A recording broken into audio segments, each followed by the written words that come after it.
Hello everyone, welcome to my channel. मैं हूं आपकी होस्ट रश्मि। आज मैं एक ऐसे फर्टिलाइज़र के बारे में आप लोगों को बताने जा रही हूं जो बहुत ही इजीली अवेलेबल है और जिसको आज मैं बनाना बताऊंगी उसे आप अपने विंटर के सारे प्लांट्स में दे सकते हैं, इवन सारे प्लांट में दे सकते हैं। लेकिन उसके कुछ एडवांटेजेस और डिसएडवांटेजेस भी हैं जो आज हम देखेंगे। और चलिए चलते हैं हमारी वीडियो में। ये देखें, वैसे तो हम जब पौधों को कंपोस्ट मैन्योर कुछ भी देते हैं तो फर्टिलाइज़र सब निकल जाता है, लेकिन बेसिकली ये देखें, ये सरसों की खली है। सरसों की खली आपको कहीं भी मार्केट में इजीली अवेलेबल है। आप किसी नर्सरी से भी इसे ले सकते हैं, क्योंकि सदियों से हमारे किसान भी अपने प्लांट्स में इसका यूज़ करते आए हैं। और विंटर में स्पेशली विंटर में जैसे हम अर्बन गार्डनर्स हैं, गमले में प्लांट्स लगाए हुए हैं, तो ये खाद विंटर के लिए बहुत अच्छा है, क्योंकि इससे हमारे प्लांट को गर्माहट मिलती है। और इसमें इतने सारे न्यूट्रिएंट्स हैं, जैसे कि ये एनपीके का बहुत अच्छा सोर्स है। इसमें नाइट्रोजन, पोटेशियम और फास्फोरस, इनके अलावा और भी बहुत सारे ट्रेस एलिमेंट होते हैं, बहुत सारे मिनरल्स होते हैं, जिसकी वजह से हमारे पौधों को ये बहुत अच्छा न्यूट्रिएंट्स अवेलेबल कराता है। और सबसे बड़ी बात है कि ये रेडी टू यूज़ होता है। बहुत आसानी से आप इसे बना सकते हैं और बहुत आसानी से आपके प्लांट इसे एब्जॉर्ब कर लेते हैं। लेकिन आज मैं इसके कुछ आपको फ़ायदे और कुछ इसके नुकसान भी बताऊंगी, जिसको कि आपको ये समझना बहुत ज़रूरी है कि हम इसका किस तरह से इफ़ेक्टिवली, किस तरह से इसका यूज़ अपने प्लांट में करें। तो सबसे पहले तो इसे बनाना होता है, वो मैं अभी आप लोगों को दिखाऊंगी कि किस तरह से इसे बनाना है। ये जो आप इस तरह का ये देख रहे हैं, ये जनरली मस्टर्ड के जो सीड होते हैं उनसे ये बनता है। मतलब कहने का मतलब ये है कि जब ऑयल निकाल लिया जाता है सीड में से, तो उसका जो ये रेसिड्यू बचता है वही मस्टर्ड केक कहलाता है। तो ये आपको बहुत आसानी से, अब तो ऑनलाइन भी मिलने लगे हैं, लेकिन आप देखेंगे जहाँ पे गाय भैंसों को जो चारा खिलाया जाता है वो इसका इस्तेमाल करते हैं। सबसे सेफ़ है कि इसका आप लिक्विड फर्टिलाइज़र बनाएं। तो लिक्विड में भी ये बहुत स्ट्रॉन्ग होता है। इसके क्वांटिटी का ध्यान रखना बहुत ज़रूरी है। आप देखें, यहाँ 10 लीटर की ये मेरी बकेट है। इसमें मैं करीब 100 ग्राम डालूँगी। ये हल्की होती हैं। 100 ग्राम अंदाजे से डालना है, क्योंकि बहुत ज़्यादा इसमें कुछ इस तरह का नाप तोल मेरा नहीं होता है। मैं अंदाजे से ही ये सब काम करती हूँ। तो मैंने 2 मुट्ठी 10 लीटर पानी में डाल दिया। अगर आप चाहें तो पाउडर फॉर्म में भी डाल सकते हैं, क्योंकि इसको डिज़ोल्व होने में 5 से 6 घंटे का टाइम लगता है। और हमें इसे करीब ऐसे तो लोग कहते हैं कि 2 से 4 दिन में ही वो इसका इस्तेमाल करना शुरू कर देते हैं, लेकिन मैं ऐसा नहीं करती हूँ। मैं इसको डिकम्पोज़ होने का टाइम देती हूँ, क्योंकि आजकल जो विंटर का सीज़न है, इसमें फर्मेंटेशन की जो प्रक्रिया है उसमें थोड़ा सा टाइम लगता है।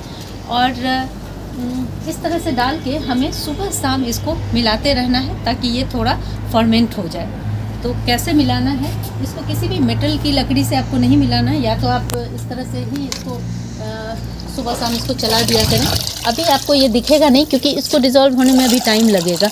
तो मिलाते रहें इसे, ताकि ऑक्सीजन भी इसमें जनरेट होता रहे। इस तरह से जब वो मिल जाते हैं तो मैं यहाँ आपको दिखाऊँ कि वो किस तरह का दिखता है। यहाँ देखें, ये मेरी करीब 20 लीटर की बकेट है, और इसमें मैंने करीब 200 ग्राम के करीब भिंगा के रखा हुआ है। और ये इस तरह का येलो कलर का दिखता है। इसे हम इस लकड़ी के, आप किसी तरह का मेटल इस्तेमाल ना करें, क्योंकि उसमें रिएक्शन होता है। तो इस तरह के लकड़ी के डंडे से इसको मैंने हिला दिया है। अब देखें, ये मिनिमम, अगर आप लोगों के पास ज़्यादा टाइम ना हो तो मिनिमम 1 सप्ताह तो इसे पानी में डाइल्यूट रहने ही दें। उसके बाद ये कुछ इस तरह का दिखेगा। ये आप देख रहे हैं, ये कुछ इस तरह का दिखेगा, पीला पीला। और इसको हमें इस्तेमाल कैसे करना है वो आपको दिखाऊंगी। और हाँ, कुछ चीज़ें मैं आपको बता दूं, जैसे अभी जो सीजनल फ्लावरिंग प्लांट्स हैं, उसमें जब आप इसका इस्तेमाल करेंगे तो आप देखेंगे कि वो बहुत जल्दी ग्रो होते हैं। और हमें इसका इस्तेमाल 15 दिन में एक बार करना है।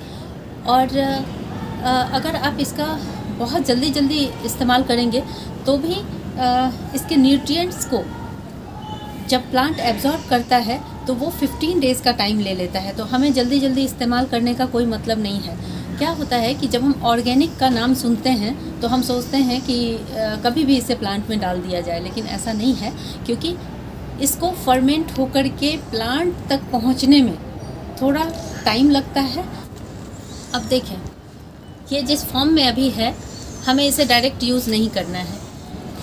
ये कॉन्सेंट्रेटेड फॉर्म है इसका। हमें क्या करना है कि 1 लीटर इसमें से निकाल के उसे 10 लीटर पानी में डालना है, क्योंकि अगर ये कॉन्सेंट्रेटेड फॉर्म में आपने डाल दिया तो आपका प्लांट 100% बर्न हो जाएगा या फिर उसका रूट रॉट हो जाएगा, मतलब वो प्लांट ख़राब होने के चांसेस होते हैं। तो हम क्या करेंगे, ऐसे हमने करीब 1 लीटर के करीब ले लिया, इसे 10 लीटर पानी में हम इस तरह से डाइल्यूट कर देंगे। अब जो ये पतली सी इसकी कंसिस्टेंसी है, ये एकदम आइडियल है आपके प्लांट के लिए। इसे हमें कैसे यूज़ करना है वो मैं आप लोगों को दिखाऊंगी। जैसे देखें, सबसे पहली बात, इसको अगर आपकी मिट्टी गीली है तो उसमें बिल्कुल नहीं देना है। आप मिट्टी के सूखने का इंतज़ार करें, उसके बाद ही आपको इसे देना है। इसकी क्वांटिटी कितनी होनी चाहिए और वो प्लांट के एज के अकॉर्डिंग होनी चाहिए। मान लें कि आपका प्लांट बहुत ही छोटा है तो मैं चाहूँगी कि आप इसे ना दें जब तक कि आपका प्लांट 6 से 7 इंच बड़ा ना हो जाए। एक बार मुझे याद है कि किसी ने मुझसे पूछा था कि आपने इस तरह की सरसों की खली का जब हम इस तरह का लिक्विड फर्टिलाइज़र देते हैं, मेरे तो सारे ही छोटे प्लांट मर गए। तो ऐसा होता है, इसलिए आप ध्यान रखें। जैसे आपको मैं यहाँ पे दिखाना चाहती हूँ कि ये देखें, ये पिटूनिया का छोटा सा प्लांट है। मैं इसमें बिल्कुल अभी अवॉइड करूँगी जब तक कि ये पिटूनिया का प्लांट इतना बड़ा ना हो जाए। ये आप देख रहे हैं, ये एक थोड़ा सा मैच्योर प्लांट है, इसमें मैं डाल सकती हूँ, लेकिन मैं इसमें अवॉइड करूँगी। तो आप लोग को ये समझाने के लिए मैं दिखा रही हूँ ताकि आप समझ सकें कि किस प्लांट में हमें डालना है और किस प्लांट में अवॉइड करना है।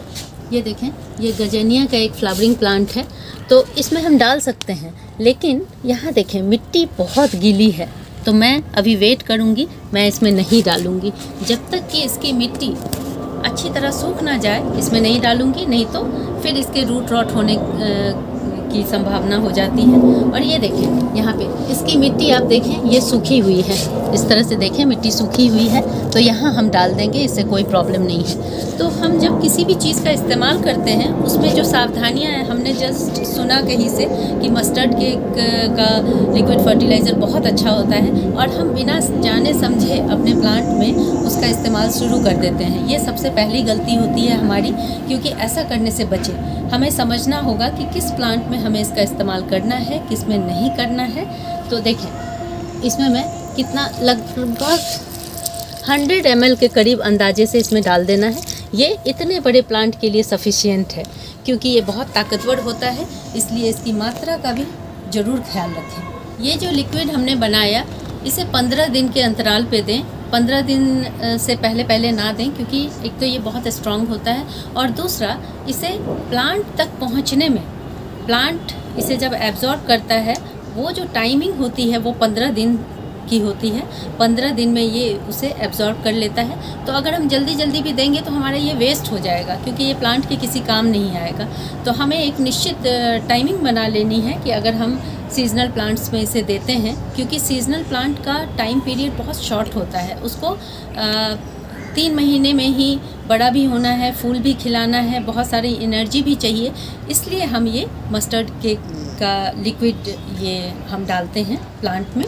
तो हम इसे अपने सब्जियों वाले प्लांट में भी डाल सकते हैं, लेकिन एक चीज़ का ध्यान रखना है कि जो हमारे परमानेंट पौधे लगे हुए हैं जो फ्रूट वाले पौधे हैं या फिर बेल वाली सब्जियां हैं जो काफ़ी लंबे समय तक चलती हैं, उसमें आप बहुत ज़्यादा इसका इस्तेमाल नहीं करें, क्योंकि लगातार 15 दिन डालते डालते जब 6-7 महीने हो जाते हैं, आप लगातार सिर्फ इसी फर्टिलाइज़र, इसी लिक्विड का यूज़ करते हैं, तो आप देखेंगे कि आपकी मिट्टी के एसिडिक होने के भी चांसेस होते हैं। और बहुत से ऐसे हमारे प्लांट हैं जो एसिडिक मिट्टी बिल्कुल पसंद नहीं करते हैं, तो इस चीज़ का भी आप ध्यान रखें। इसका एक डिसएडवांटेज भी है कि इसमें थोड़ी इसकी स्मेल अच्छी नहीं होती है, लेकिन वो तो हमारे जो फर्टिलाइज़र्स फैक्ट्री में बनते हैं उनकी भी स्मेल अच्छी नहीं होती है, तो ये कोई बड़ी बात नहीं है। लेकिन अगर आपके पास खुला जगह है तो इसको ज़रूर बनाएं। और एक और बात कि इसे इंडोर प्लांट में नहीं डालना है और इसे किसी भी प्लांट पे स्प्रे नहीं करें, नहीं तो आपके जो प्लांट का फोलिएज है वो बर्न हो जाएगा। और एक और चीज़, लोग कहते हैं कि इसे स्टोर नहीं करना चाहिए। स्टोर आप कर सकते हैं, लेकिन वही बात है कि इसमें थोड़ी स्मेल इसकी अच्छी नहीं होती है, इसलिए स्टोर करना मुश्किल हो जाता है। और दूसरा है कि अगर आप इसमें, जैसे कि मैंने पहले ही बताया कि आप लगातार मान लें इसे स्टोर करके रखे हुए हैं, लगातार प्लांट में यूज़ कर रहे हैं और आपका जो इसका पीएच है वो थोड़ा एसिडिक हो जाता है, उस एसिडिक पीएच को कम करने के लिए आपको ये राख इसमें मिक्स कर दें तो ये न्यूट्रल हो जाएगा। उसके बाद आप इसे किसी भी प्लांट में डाल सकते हैं। तो ये मैंने राख, ये करीब 1 मुट्ठी राख है, इसको इसमें डाल दिया है। इसको मिला दें और छोड़ दें। इस तरह से आप कितने भी दिन इसको रखेंगे तो इससे कोई फ़र्क नहीं पड़ेगा और आपका जो ये लिक्विड है ये सुरक्षित रहेगा। अगर आप लोगों को मेरी ये वीडियो पसंद आती है तो प्लीज़ इसे लाइक, शेयर एंड सब्सक्राइब करना ना भूलें। बेल बटन को ज़रूर दबाएं। Live nature, love nature. Thank you.